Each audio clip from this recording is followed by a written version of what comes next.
Proceed. I would like to start by throwing some light on issue 1, which seeks whether the current handling of the appealant by the respondent justifies the need for divorce. The marriage between the appealant and the respondent was solemnized on 8 December 2003 as per Hindu rites in Tezpur, Assam. Ever since then, the respondent has been inflicting cruelty both physically and mentally upon his wife. As a result of this, she fainted on 12 December 2003. To various pieces of evidence, it has also been proved that the husband had deserted his wife since 25th Feb 2004, making it a 10-year separation up to date. According to Section 13, subsection 1A and 1B of the Hindu Marriage Act, a marriage is divorceable if the respondent has deserted the appealant for a continuous stretch of not less than 2 years. Thus, the marriage is divorceable. In the ruling, Shilpa vs. Praveen, the Karnataka High Court stated that the basic requirements of Section 13 of the Act are A. There has to be a proof of an incurable unsoundness of mind, and B. To the extent to which the parties can no longer reasonably live with one another. In our situation, the respondent firstly doesn't have any proof regarding the wife suffering from a mental disorder. Hence, this argument of the respondent is void and ends right here.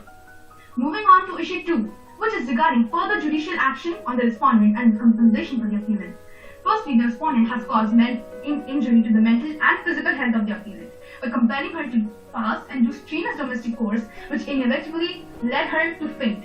The respondent also made the appealant undergo mental stress by continuously raising demand for dowry and rebuking her as a member of the lower caste. Thus, the actions committed by the respondent are under the definitions laid down in Section 498A of the Indian Penal Code, which prohibits cruelty towards a woman. As the action committed by the respondent led the appealant to get admitted into a hospital, he has violated the policies of Section 3A and B of Protection of Women from Domestic Violence Act 2005. Appropriate measures to be taken as mentioned in these acts. Our court has decided to you want more than 5. What's the reason behind it? As our client is not just from a strong background, from economically family background, and the marriage just is void and but divorceable. It is already divorced in the lower court. So just it is better to live her life in a better way. Just applying for what more marriage. We'll analyze the situation. Okay. Thank you so much. Yeah, your co-counsel can proceed now. Yeah, thank you. Yeah. May I begin? Yeah, proceed. Compensation, as the respondent cannot be left without being punished for the acts he has violated, and the wife wants more compensation with judicial action to be taken on the respondent for the acts he has violated. Okay, I do have following question. That's all what we are claiming for. Okay, so. And question 2. Okay. Question 2, my lordship. Yeah. Section 499 of the IPC of the defamation, the respondent has accused the appellant of suffering from mental disorder, which without any proof. So it is defamation, of course. Okay. Fine. And the respondent should be punished according to the Indian Penal Code. May the counsel proceed? Yeah, please. May it please the court, my name is Sai Vaishnavi, counsel for Sri Swapandev, along with my co-counsel Amrita.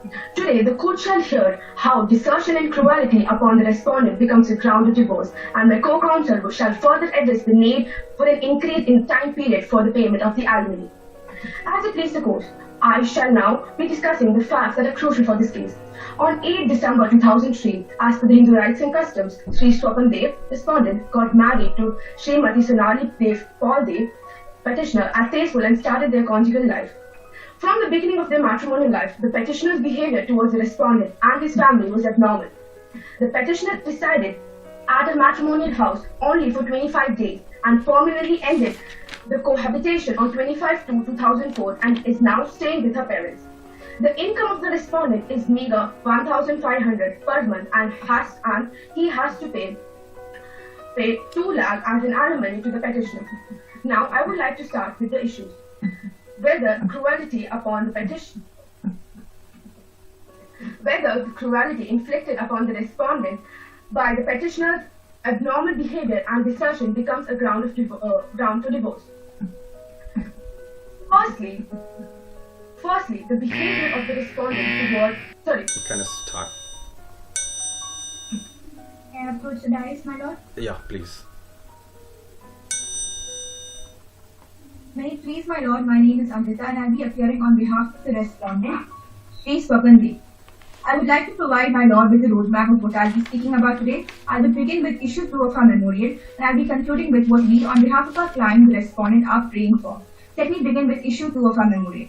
Whether an extension of the time period can be awarded to the respondent for providing an alimony of Rs 2 lakhs and not more than the mentioned amount, considering his economic capacity. Our client, Sri Swapandi, governed by Section 25(1) of the Hindu Marriage Act 1955, is fully willing to pay the permanent sum of Rs 2 lakhs to the petitioner, but urges the court for an extension in the time period. Our client, Sri Swapandi, has to pay this amount of Rs 2 lakhs in 4 installments before the 30th day of false case under Section 498A, and this was with the sole purpose of mentally harassing our client, the respondent, and this is something that is not acceptable by him.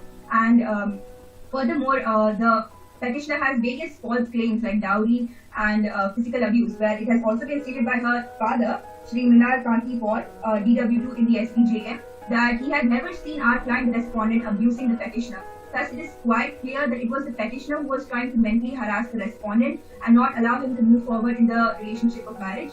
Thus, we believe that our client had always tried to continue the marriage in a better manner, but it was the petitioner, Srimati Sonali, who did not want this marriage to continue, nor was she ready to come warm towards the respondent. That is why we believe that this marriage should now be dissolved under Section 13(1) IA and IB of the Hindu Marriage Act. Thank you so much. Both the